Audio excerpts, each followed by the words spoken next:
everybody, I'm George Riles at Last Chance Arch, and it's time for another thing a week. But before I get into that, I want to go over a couple things.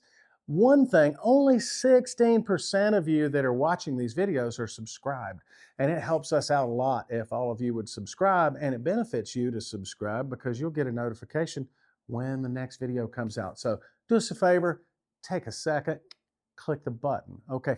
Also, you can get lessons from me if you go to improvemyarchery.com. I do online lessons which work great.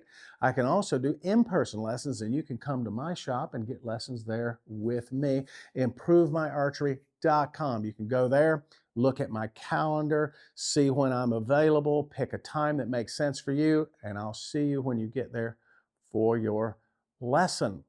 So you can also get a seminar from me. I can come to your shop or local archery club, put on a weekend-long show. It's a great way to get a lot of customers in your shop and get everybody energized about archery at the same time. So all you got to do is contact me through the website there at improvemyarchery.com, and we can talk about a day or a date that works best for you.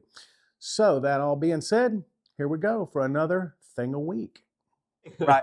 We have Diane Romero in town, and we're totally setting up her bow, and we need to make a torqueless D-loop. So Leo here, if you've ever bought a torqueless D-loop from ultraviewarchery.com or Lancaster Archery Supply, chances are Leo made that D-loop. He makes them by the thousands.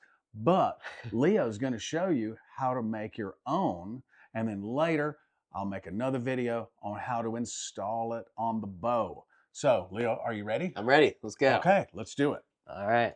All right. So before I get started, first thing I want to say is you don't need a fancy jig to make a torqueless D-loop. You can just put 2 nails and a 2x4, and that's all you really need to get started. So first step, you want to tie off your rope to the side. Some way you can do that.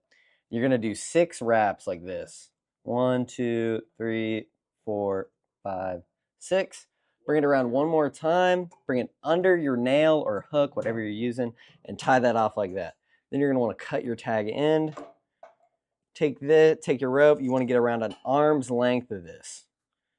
Then cut that off. Let's get that going. All right. Tell them what material to use and why. Okay, so this is mercury right here. This is kind of the same material you'd be using in recurve strings. It's very durable, and it'll last for a long time. This is kind of a thicker halo serving. This is 0.19, and that just kind of makes sure your release won't chew through it, and it'll last a little bit longer. So what we're going to do here is tie this off on the side right here. I'm going to bring it under my hook, around, and over the string like that. And now we're going to start wrapping. We want to get about an inch. You can kind of judge. It doesn't have to be perfect. Just about an inch. This is just what your release is going to be hooking onto. And don't worry about getting it super neat on this step because this isn't going to be your final lineup. So once you start getting this all wrapped up, like so, you just take this and you're going to want to tie this off on the other side of your nail. And you take this off your hook like that, bring it under the string and over like that. And this is your final wrap. So it's very important you start keeping this neat. You want to make sure it's tight and hard so nothing slides. You just slowly pull, kind of get the rest of your serving out of the way and keep it going. And once you get it kind of started to establish here, just kind of pull it, keep it tight. Don't worry if it kind of looks lumpy at the start. At the end, when you go to tighten everything down, it'll make it all nice and neat. All right, just like that, we have that finished right there. You're going to have a loop right here. And you want to take your tag end from the other side.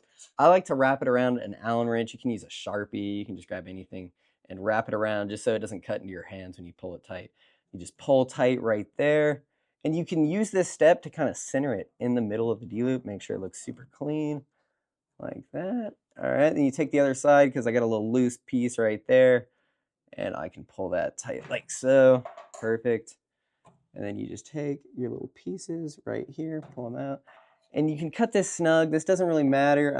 It's kind of just cosmetic right here. You just cut this as close as you can so it looks nice and neat.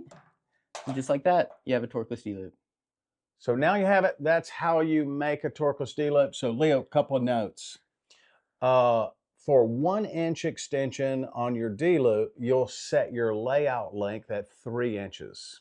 If you want it to be 3/4 of an inch of extension, you set up your layup length at 2 3/4 once you get all that done. And always make sure that you use a Spectra or fast flight based material like 8125 or what's the stuff here? Mercury, anything like that that's pure fast flight, Dyneema, Spectra, all those names are pretty well the same thing, and that won't be very abrasive. The other stuff like X99, 8190, BCYX that has Vectran in it, that's a lot more abrasive and your D-loop won't last. So if you use a good fast flight material, the D-loop will outlast your string and it'll be perfect the whole time it's on there. One quick note, just in case you're a tinkerer and you like to play with your D-loop size, the final product of the D-loop on the bow is going to be 1/3 of what you had it set up to on the jig. So if you want a 1/2 inch D-loop, you're going to want to set it up to 1.5 inches, and that'll come out to a 1/2 inch. Yeah, that's a good rule of thumb, 1/3. Yeah, very good. All right, well, thanks for watching, and we'll see you next week. Oh, you can, where do we get them? Jonathan, thank you, Jonathan. UltraviewArchery.com. If you don't want to go through all that, make your own. UltraviewArchery.com or even LancasterArchery.com. You can buy torqueless D-loops yourself. Okay, is that it? Yep. Say bye, Leo. Bye. Bye.